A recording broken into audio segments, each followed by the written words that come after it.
আর্থিক ক্ষতির মুখে পড়তে যাচ্ছে আইসিসি। পাকিস্তানের ম্যাচ বয়কটের ডাকে এবার কয়েক হাজার কোটি টাকার ক্ষতির মুখে ক্রিকেটের সর্বোচ্চ নিয়ন্ত্রক এই সংস্থা।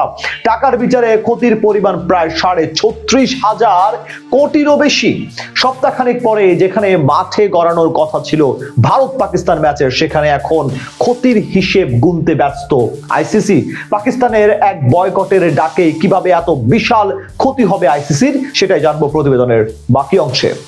বিশ্ব ক্রিকেট সাম্রাজ্যের একচ্ছত্র অধিপতি বলা হয় আইসিসিকে। বহু বছর ধরে টাকার জোর আর কোটি কোটি দর্শকের আবেগের উপর ভর করে এই সাম্রাজ্য টিকে আছে। কিন্তু এখন সেই সাম্রাজ্যের দেয়ালে বেশ বড়সড় ফাটল ধরেছে। যেই ফাটলটার শুরু হয়েছিল এক মোস্তাফিজ ইস্যুতে, এরপর একে একে বাটারফ্লাই ইফেক্টের মতো করে প্রথমে কয়েক কোটি, এরপর কয়েকশো, আর এখন কয়েক হাজার কোটি টাকা ক্ষতির মুখে পড়েছে আইসিসি। মুস্তাফিজ ইস্যুকে কেন্দ্র করে বিসিসিআই চেয়েছিল আইসিসিকে ঢাল বানিয়ে বিসিবিকে শিক্ষা দিতে, কিন্তু ওই যে কথায় আছে না, ইট মারলে পাটকেলটাও খেতে হয়, সেটা হয়তো কল্পনাতেও আনেনি বিসিসিআই। প্রথমে ভারতে বিশ্বকাপ খেলতে না যাওয়া নিয়ে মাথা নত করেনি বিসিবি, আর এরপর বাংলাদেশকে বাদ দেওয়ার প্রতিবাদে ক্রিকেটের সোনার ডিব্বারা হাসখ্যাত ভারত পাকিস্তান মহারণ খেলতে অস্বীকৃতি জানিয়েছে পাকিস্তান ক্রিকেট বোর্ড। আর তাতেই যেন কপালে চিন্তার ভাঁজ পড়েছে জয় শাহ, মিথুন মানহাসদের।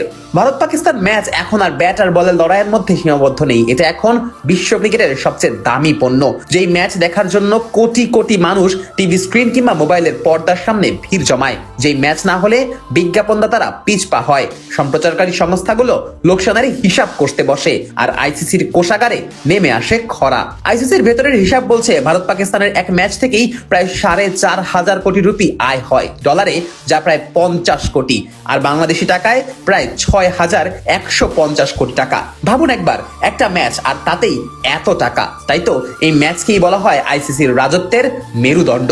শুধু তাই না, স্পন্সর কোম্পানিগুলোর ব্যবসার সবচেয়ে বড় খাত এই ভারত পাকিস্তান ম্যাচই। 2023 সালে জিও হটস্টার যখন আইসিসির সম্প্রচার সত্ত্ব কিনেছিল, তখন এর মূল্য ছিল প্রায় 3 বিলিয়ন মার্কিন ডলার, বাংলাদেশি মুদ্রায় প্রায় 36,729 কোটি টাকা।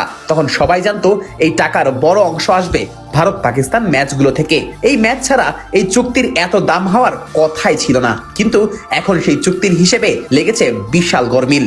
পাকিস্তান সরকার ভারতের বিপক্ষে ম্যাচ বয়কটের সিদ্ধান্ত নিয়েছে এবং এই সিদ্ধান্ত থেকে এখনো এক চুলো সরে আসেনি, আর তাতেই যেন আইসিসির দুঃস্বপ্ন শুরু হয়ে গেছে। এই ম্যাচটি যদি না হয় তাহলে শুধু চলতি বিশ্বকাপ নয়, ভবিষ্যতের সব বড় টুর্নামেন্টও বিশাল আর্থিক ঝুঁকিতে পড়বে।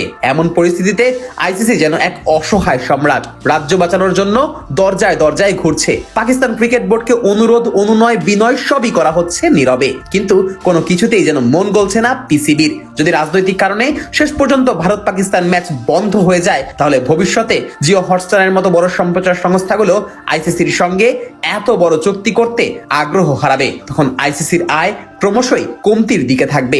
এই একটা ম্যাচ শেষ পর্যন্ত খেলানো যাবে কি যাবে না, এই এক প্রশ্নেই আজ পুরো বিশ্ব ক্রিকেটের ভাগ্য ঝুলে আছে। আইসিসির রাজত্বে যে ধস নামতে শুরু করেছে, সেটি থামানো যাবে কিনা তার উত্তর লুকিয়ে আছে শুধুমাত্র এই ভারত পাকিস্তান ম্যাচের ভাগ্যের উপর।